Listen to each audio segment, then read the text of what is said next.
యొక్క AP budget వల్ల ఒక కామన్ పర్సన్కి ఏ విధంగా హెల్ప్ఫుల్ అవుతుందో కూడా మనం ఈ వీడియోలో డికోడ్ చేద్దాం. సో ఈ యొక్క బడ్జెట్లో ఏపీ వెల్త్ ఫండ్ అనే ఒక కొత్త ఇన్వెస్ట్మెంట్ మోడల్ని ఏపీ గవర్నమెంట్ తీసుకొని రాబోతుంది.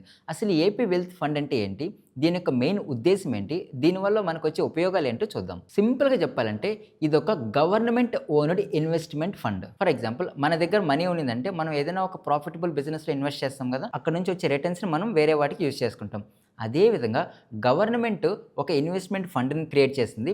ఆ ఇన్వెస్ట్మెంట్ ఫండ్ని తీసుకెళ్లేసి ప్రాఫిటబుల్ బిజినెస్లో, ఇన్ఫ్రాస్ట్రక్చర్లో, ఆర్టిఫిషియల్ ఇంటెలిజెన్స్లో, కొన్ని స్ట్రాటజిక్ సెక్టార్స్లో ఇన్వెస్ట్ చేస్తుంది. అలా ఇన్వెస్ట్ చేసిన దాంట్లో నుంచి వచ్చిన రిటర్న్స్ని మళ్ళీ అసెట్ క్రియేషన్ కోసం యూజ్ చేస్తుంది. ఈ యొక్క గవర్నమెంట్ ఓన్డ్ ఇన్వెస్ట్మెంట్ మోడల్ వల్ల మనం ట్యాక్సెస్ పైన, బారోయింగ్స్ పైన డిపెండ్ అయ్యే అవకాశం అనేది తగ్గిపోతుంది. సో స్టేట్ యొక్క ఎయిమ్ ఏంటంటే లాంగ్ టర్మ్ ఇన్కమ్ని త్రూ ఇన్వెస్ట్మెంట్స్ ద్వారా క్రియేట్ చేయడం ఈ యొక్క మెయిన్ ఉద్దేశం. The main aim of this AP wealth fund is generate non tax రెవెన్యూని జనరేట్ చేయడం, ఫ్యూచర్ జనరేషన్స్ దృష్టిలో పెట్టుకొని ఒక అసెట్ బేస్ని ఒకటి క్రియేట్ చేయడం, హై గ్రోత్ సెక్టార్స్ అయిన artificial intelligence, clean energy, logistics, technology ఈ సెక్టార్స్లో ఇన్వెస్ట్ చేయడం, లాంగ్ టర్మ్ ఫిజికల్ ప్రెజర్ని రెడ్యూస్ చేయడం దీని యొక్క మెయిన్ ఉద్దేశం. ఏపీ వెల్త్ ఫండ్ అనేది ఎలా వర్క్ అవుతుందో చూద్దాం. సో ఇనిషియల్గా ఈ యొక్క ఏపీ వెల్త్ ఫండ్కి 100 crores అలాట్ చేశారు. తర్వాత దీంట్లో ప్రైవేట్ ప్లేయర్స్ కూడా ఇన్వెస్ట్ చేయొచ్చు.